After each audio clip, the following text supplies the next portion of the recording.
Okey. Baiklah, nampaknya anak-anak kita dah bersedia. Marilah kita bersama-sama memberikan tepukan dan semangat untuk menyaksikan persembahan ini. Dipersilakan.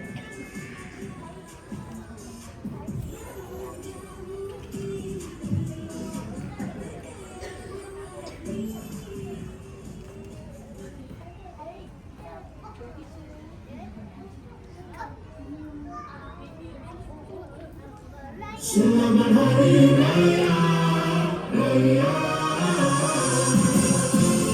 Selamat Hari Raya, Raya. Bangsa bersinar, tanda akhirnya berpuasa. Tibalah masa pulang ke desa, mencipta kenangan indah. Bergema tabir raya, kita rayakan hari Lebaran, bersyukur kita bersama. Jika ada luka yang masih tersimpan, bersihkanlah hatimu, hulur tangan, bermaaf-maafan. Selamat Hari Raya kepada seluruh dunia.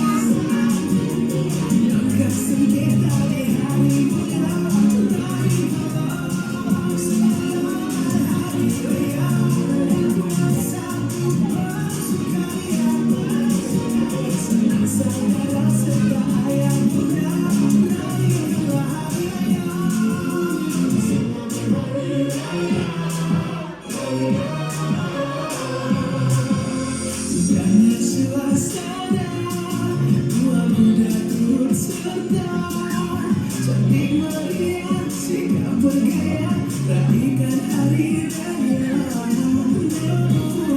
Jika ada luka yang masih tersimpan, bersihkanlah hatimu, hulur tangan, dan bermaaf-maafan.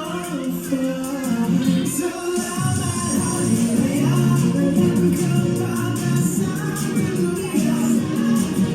Hilangkan sengketa di hatimu.